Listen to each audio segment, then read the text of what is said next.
Welcome to Craving the Heat, where desire takes the lead and every story leaves you wanting more. Don't forget to like, subscribe, and share your thoughts in the comments and keep up with our latest naughty stories. I never thought blending families could be so complicated. My name is Claire, and when I married Mark, I knew I was marrying not just him, but his teenage son, Liam. Liam was 17, quiet, intense, with a talent for woodworking that fascinated me from the start. He spent hours in the garage, crafting intricate tools and small furniture pieces. His focus so deep it was almost meditative. One afternoon, I came home early from work and decided to surprise Mark with a homemade dinner. As I walked down the hallway, I heard noises coming from the garage. Curious, I opened the door just a crack and saw Liam, fully absorbed, sanding a wooden mallet he'd been working on for weeks. His hands moved with such care and precision. His brow furrowed in concentration dot for a moment. I just stood there, watching. There was something almost hypnotic in how he lost himself in the craft, the way the sunlight caught the dust particles in the air around him. I felt a warmth rise in my chest, not just admiration for his skill, but a deep appreciation for this young man who was becoming a part of my life. I cleared my throat softly, and he looked up, startled. But then, instead of retreating, he smiled, a small, genuine smile that softened the tension between us. I stepped inside the garage, careful not to invade his space, and said, "That looks incredible. You really have a talent." He shrugged modestly, brushing a stray lock of hair from his forehead. "It's just something to keep my mind busy. Helps me when things feel complicated." I nodded, understanding more than I let on. Blending families wasn't easy for any of us. I told him I'd love to learn. Maybe you could teach me sometime. Liam's eyes lit up with surprise, and then something like hope. I'd like that. Over the next few weeks, the garage became a place of quiet connection. Liam showed me how to sand and carve, and I shared stories from my own childhood. Slowly, barriers broke down. We laughed at mistakes, celebrated small successes, and in those moments, the awkwardness faded away. One rainy evening, Liam and I were working side by side on a new project, a small wooden box he wanted to give his dad for Father's Day. The soft patter of rain on the roof mingled with the rhythmic sound of sanding. I felt a calmness settle over me, a sense of belonging I hadn't expected. He looked at me, his voice low. "Thanks for doing this with me. It's nice not feeling so alone." My heart softened. "You're not alone, not anymore." That night, as I left the garage, I realized how much I'd come to care, not just for Mark, but for Liam as well. The connection we shared was different. From anything I'd known, built on trust and respect, a bridge over past wounds and new beginnings. Romance wasn't about forbidden desire or reckless passion. It was about healing, acceptance, and finding light in unexpected places. And in this blended family with its mésalliances and moments of grace, I found a love that was steady, kind, and true. Weeks turned into months, and the afternoons Liam and I spent in the garage became a steady ritual. Our projects grew more ambitious first. The wooden box for Mark, then a small bookshelf for Liam's room, and even a birdhouse for the garden.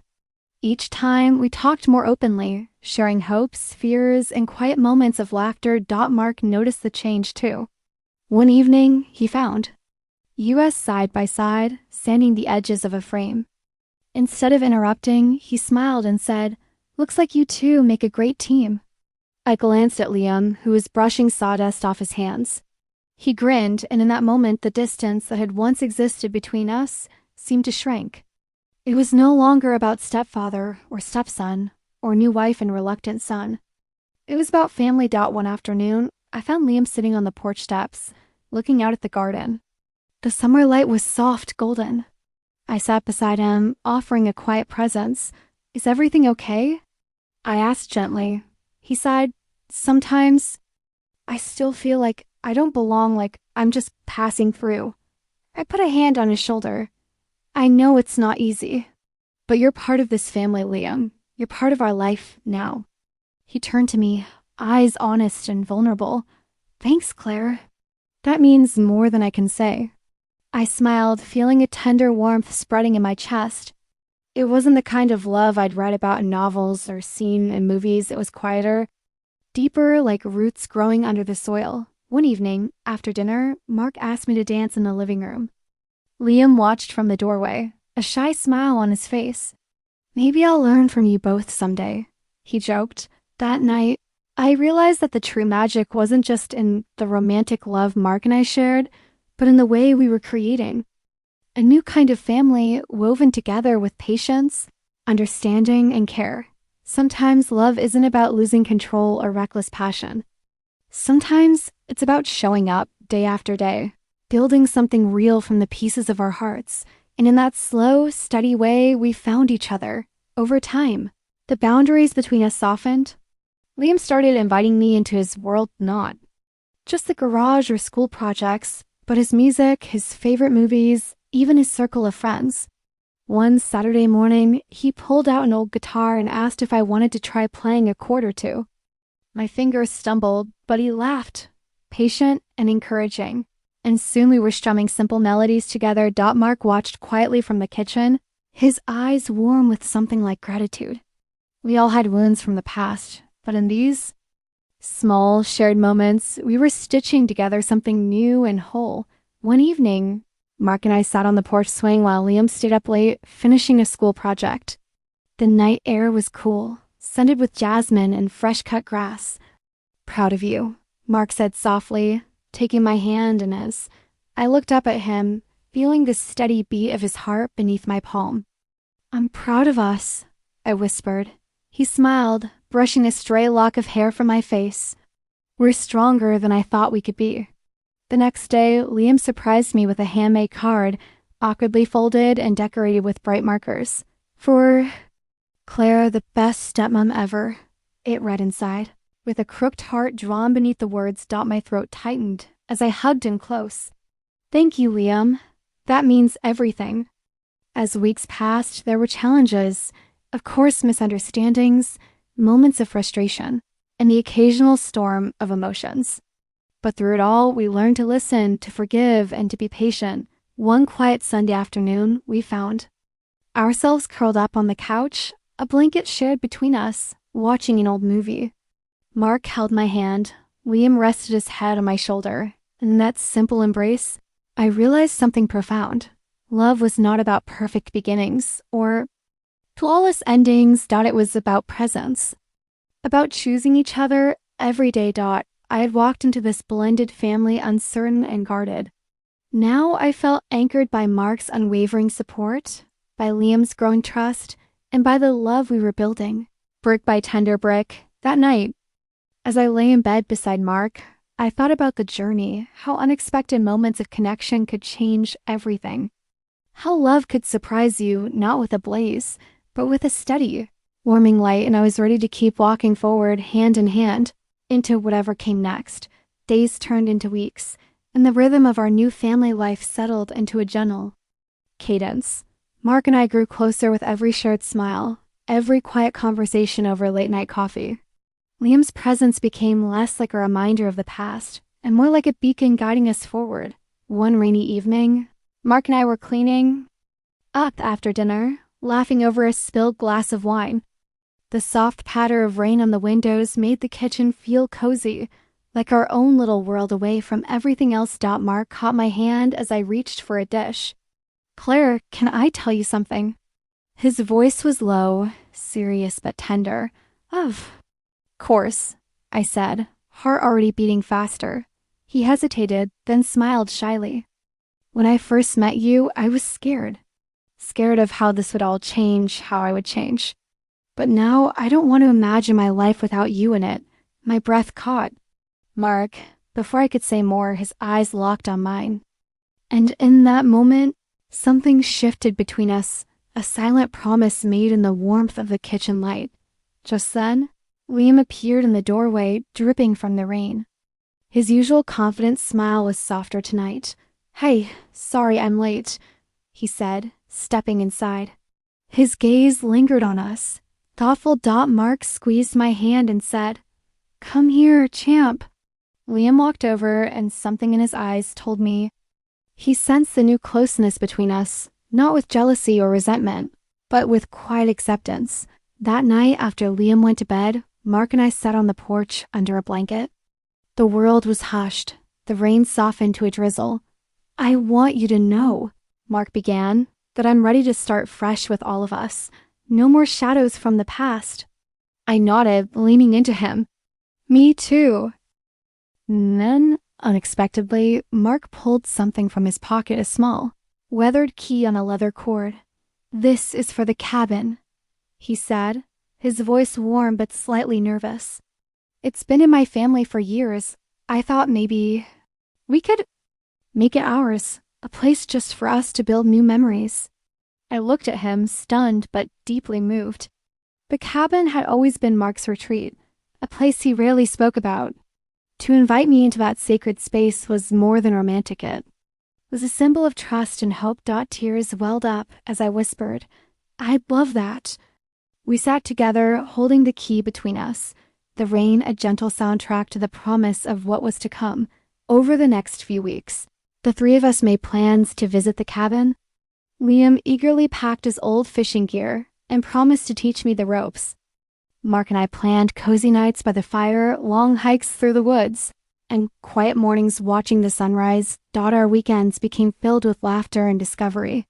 Liam shared stories from his past, opening up about his fears and dreams. Mark and I found ourselves falling deeper, not just as partners, but as a family united by choice and love.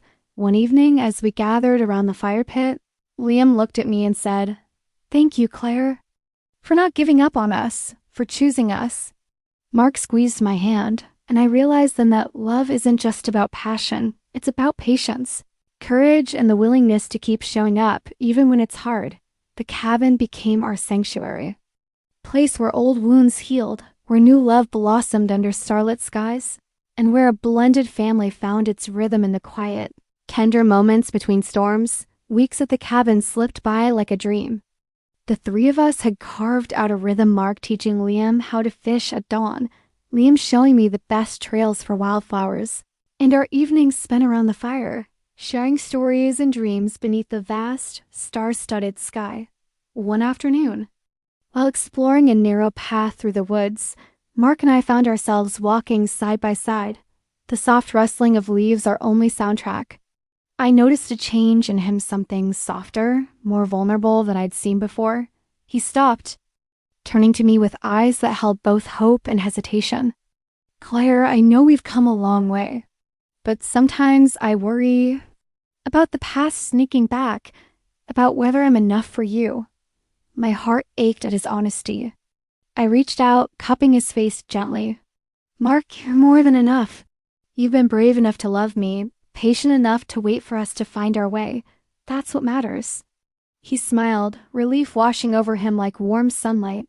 "I want to make this work, not just for us, but for Liam, too. I want to be the man you both deserve." Just then, Liam's voice called from behind the trees, breaking the moment. We turned to see him grinning, holding up a small box he'd found hidden in the dirt near an old oak. "Look what I found," he said, eyes sparkling with excitement. Mark knelt beside Liam and opened the box carefully. Inside lay a faded leather bound journal and a delicate silver locket. "It's from my grandfather," Mark said softly, turning the pages filled with sketches and notes about this very cabin, the family's refuge through decades of struggle and joy.